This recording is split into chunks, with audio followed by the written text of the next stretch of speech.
अस्सलाम वालेकुम students, Hafiz Nabeel Ahmed here.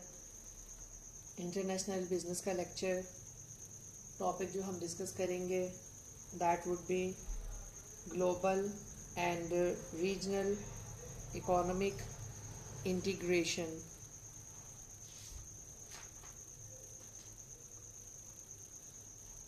The first topic which we have to discuss is dropping barriers to world trade.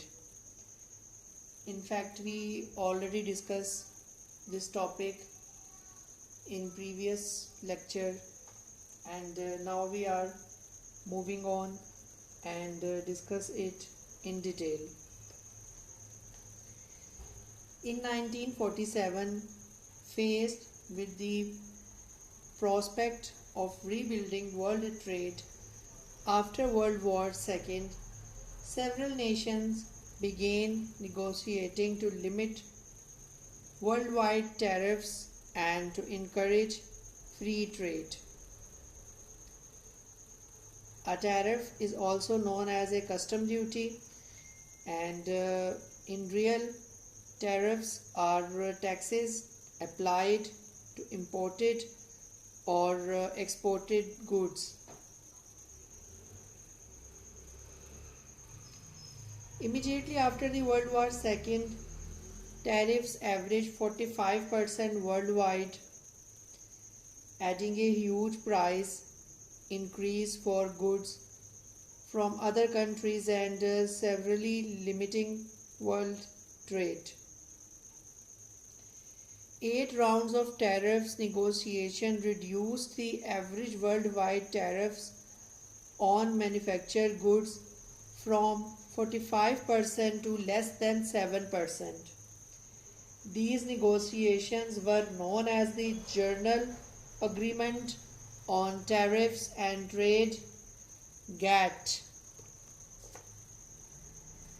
GATT 8 rounds of tariff negotiation that reduced the average worldwide tariffs on manufactured goods from 45% to less than 7%.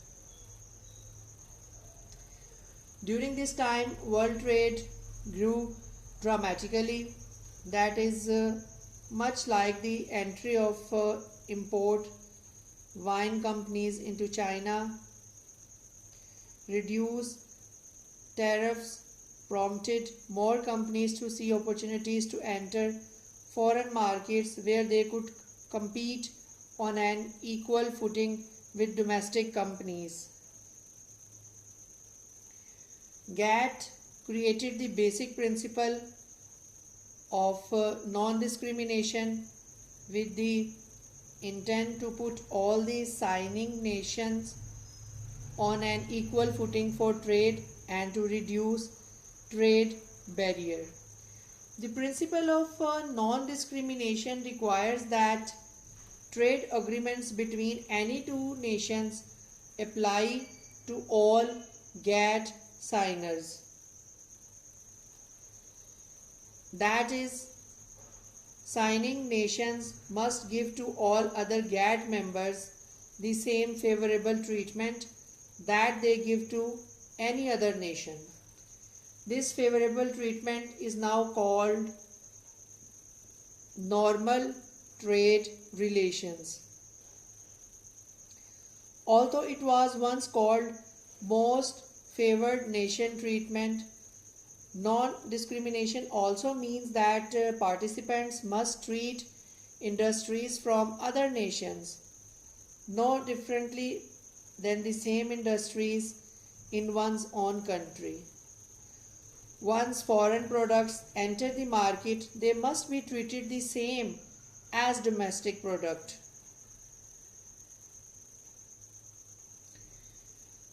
After the initial success of Geneva round of negotiations, progress on tariff reduction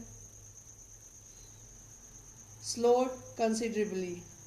This occurred because many tariff negotiations became bilateral. Bilateral trade negotiation take place between pairs of countries agreeing to reduce tariffs on particular products. An important change occurred in the Kennedy Round, so named after President Kennedy, who was the driving force behind the negotiation. At the Kennedy Round, negotiation became multilateral, meaning several countries as one. Multilateral trade negotiations are more efficient because all the group members agree at once to reduce tariffs on broad categories of goods.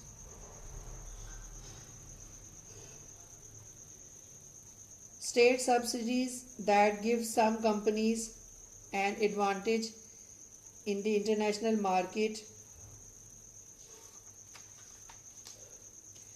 Quotas that limit the amount of import and or export. National regulations related to health and safety.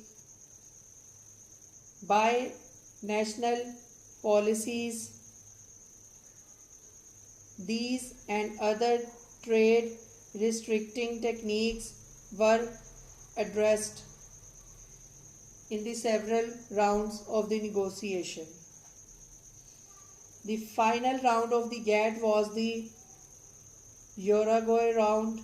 Negotiations in Uruguay began in 1986 and ended in 1993 with agreements to reduce tariffs even further, liberalize trade in agriculture and services, and eliminate some non-tariff barriers to international trade, such as excessive use of health regulations to keep out imports. Most importantly, the Uruguay talks also established the World Trade Organization to succeeded GATT.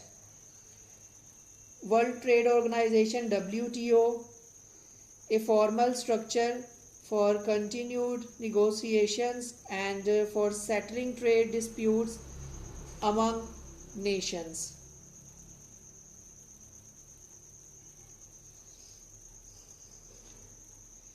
There are now 153 nations in WTO, up to 92 when the 1986 GATT talks began, including 29 of the United Nations classified least developed countries.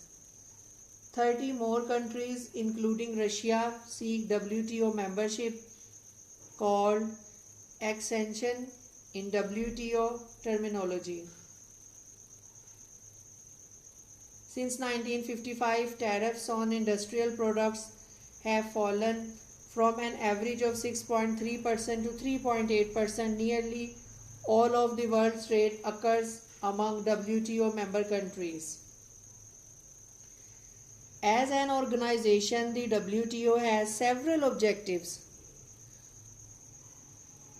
These include administering trade agreements based on GATT and those negotiated later, cooperating with other international organizations such as the United Nations and the World Bank, providing technical assistance and training for developing countries, monitoring the trade policies of member nations, providing a forum for current and future trade negotiations,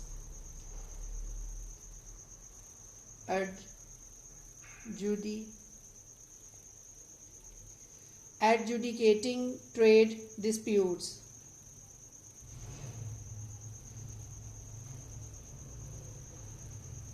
Description of the basic functions and agreements of the WTO and original organizational structure are discussed later. The most recent series of talks began in 2001. Members met in Doha, Qatar, and emphasize on reducing trade barriers for food and reducing the developed world subsidies for farmers.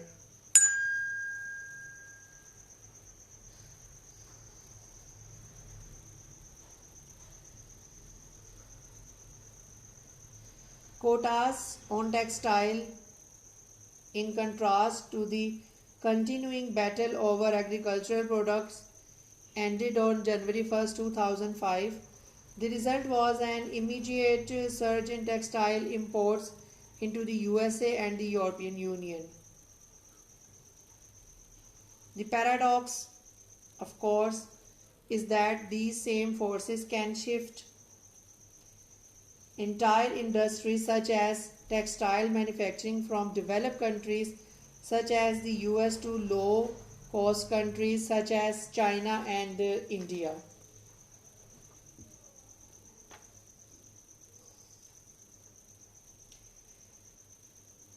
There are, however, critics. Some argue that the WTO favors the developed nations because it is the more difficult for poorer nations to compete in a non-regulated world.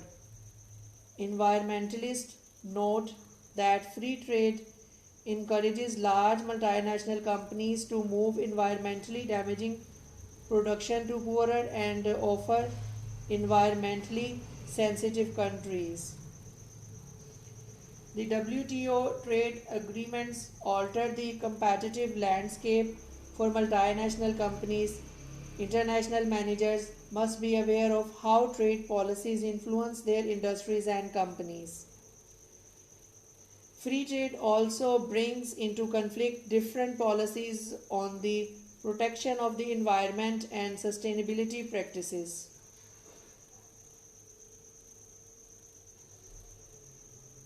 Regional trade agreements.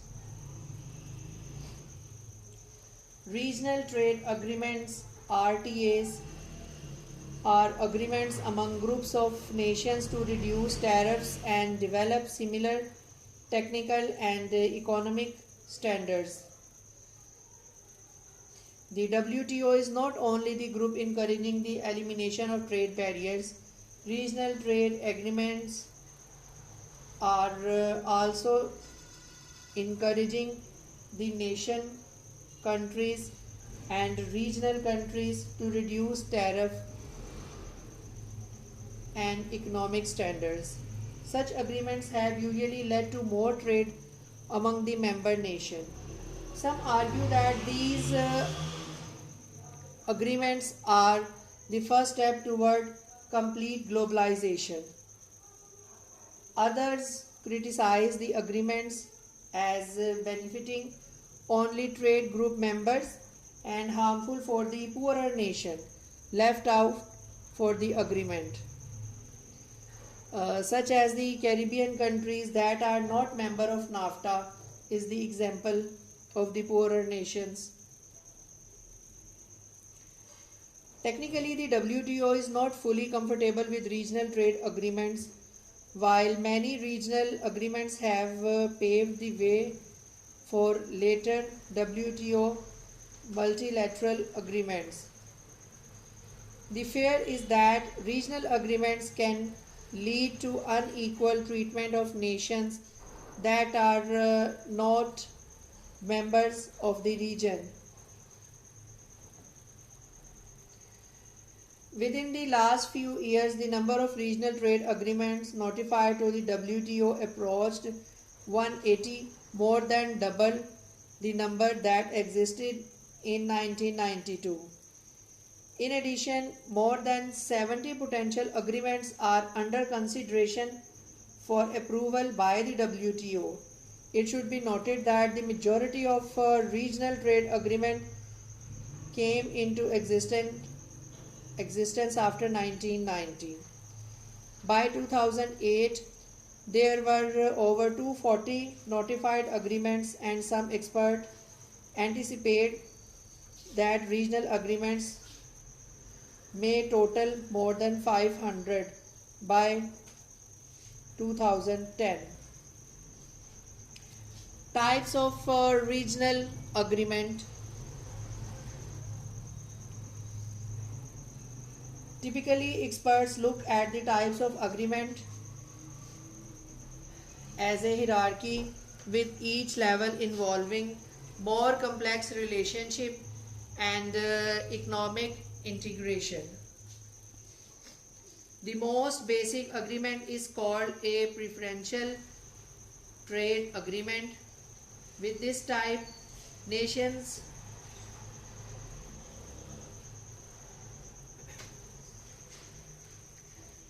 grant preferential trade to a group of nations, not necessarily reciprocal. There are one example of the agreement between Bolivia and Cuba to eliminate tariffs on imports and allow state-owned companies unrestricted operations in both countries. Free trade areas. Free trade areas are reciprocal agreements among groups of nations to remove tariffs and other trade barriers among members, but each nation is free to impose any barriers or preferential treatment to other countries. Each nation, however, remains free to impose any barrier to or preferential treatment to other nations outside of the area. The most famous free trade area is the North American Free Trade Agreement NAFTA between the United States, Canada and Mexico, the countries of the North American continent. One weakness of a free trade area is called trade deflection. Trade deflection often occurs in free trade areas when companies from non-member countries enter the free trade area through a member country with low trade barriers. They can re-export their goods to other countries in the area and avoid the other country's trade restriction. This is an attractive strategy for companies located outside the area because they can price their goods much more cheaply in their target countries. To prevent trade deflection, countries often agree to rules of origin. Rules of origin specify how much of the content or value added of a product must be produced in a member country to count as produced in the country.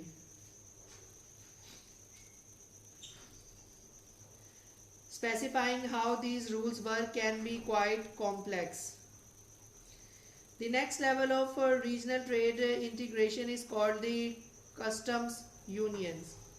A free trade area with the additional provision that members use uniform treatment of outsiders with regard to trade policies.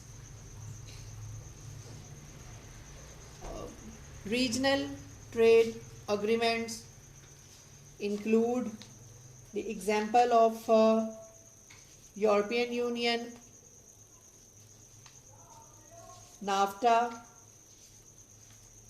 and APEC, Asia Pacific Economic Corporation.